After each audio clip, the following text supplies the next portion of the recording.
So the caveat here, and it's the caveat comes out several times in that piece, is that... Which everybody should read in full. I'm not trying to pull anything out of context. I just don't want to read the whole thing to them now. I stand by every word, but there are a lot of words in there, and the caveat really is that I have an increasingly healthy respect for what can go wrong on psychedelics, and wrong in a way that I think has lasting consequences for people. And so, there's a lot that can go right with psychedelics, and to some degree, I think they're still indispensable for a lot of people. They certainly seem to be indispensable for me. I don't think I ever would have discovered meditation without having taken, in particular, MDMA, but MDMA and mushrooms and LSD all played a role for me in unveiling an inner landscape that was worth exploring.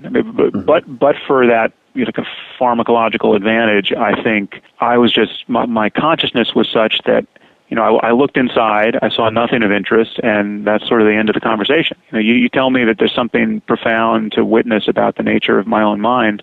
I don't see it. I just want to get on with the next thing in the world that seems fun to do or seems likely to lead to my success. Or I just was, a skin-encapsulated ego who was just trying to get on with life and succeed, and thought he was very clever, and didn't have the contemplative tools to see much of anything when he paid attention. And so that's the situation that many people are in, and many smart people are in that position. So I'm constantly meeting scientists and philosophers and highly articulate people who spend a lot of time thinking about the nature of the human mind. And when I talk to them about meditation or really any of these philosophical issues for which an ability to pay attention to the nature of your own consciousness is an advantage. So it's something like free will or the nature of the self or the possibility of self-transcendence.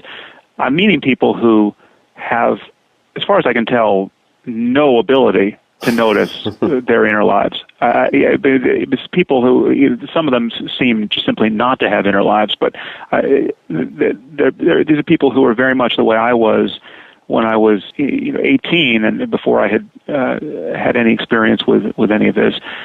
There's just, you're lost in thought and you don't know it, and that phrase lost in thought means nothing to you, and you don't have the tools by which to do anything with it, even if it meant something to you, and there's just nothing. You're cognitively closed to the data. And the data are there to be found. The most important point of which is the self you think you are is an illusion. This sense of being a self riding around in your head, this feeling of I, this feeling that everyone calls I, is an illusion that can be disconfirmed in a variety of ways. It can be, its boundaries can be transformed in ways, or it can be completely cut through and vanish for a moment or a minute or potentially for the rest of one's life. And so it's vulnerable to inquiry, and that inquiry can take many forms. But the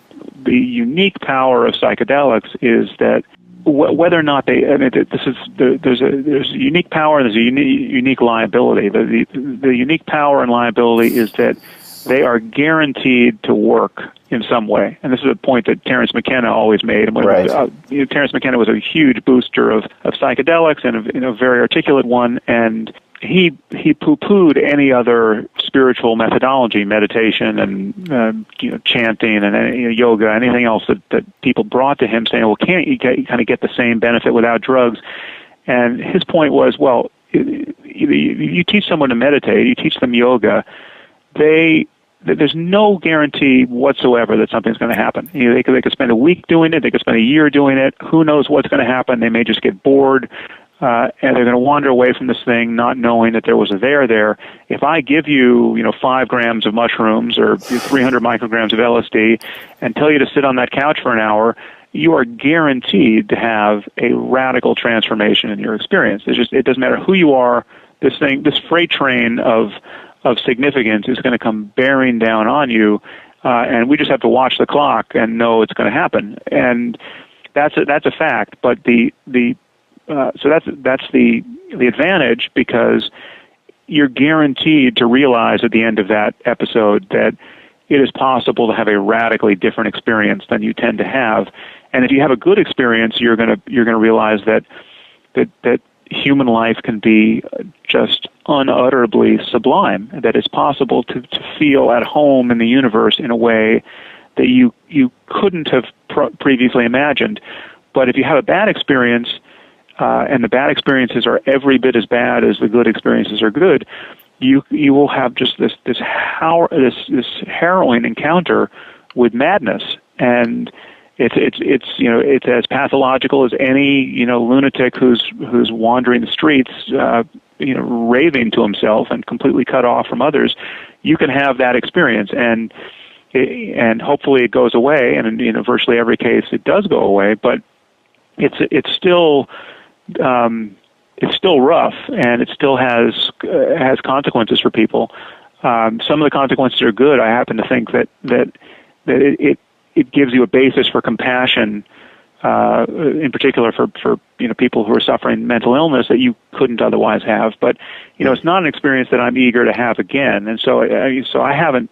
My healthy respect for the power of psychedelics has led me to not take many for many years, and it's been years since I've taken anything, and my use tapered off in my 20s when I got into meditation and was spending more time on retreat, and beginning to feel that I was getting kind of hitting the center of the bullseye with meditation in a way that I was certainly not guaranteed to with psychedelics. That I basically stopped using everything and just practiced meditation. But there's no question that I wouldn't have become sufficiently interested in meditation but for the experiences I had on LSD and MDMA in particular.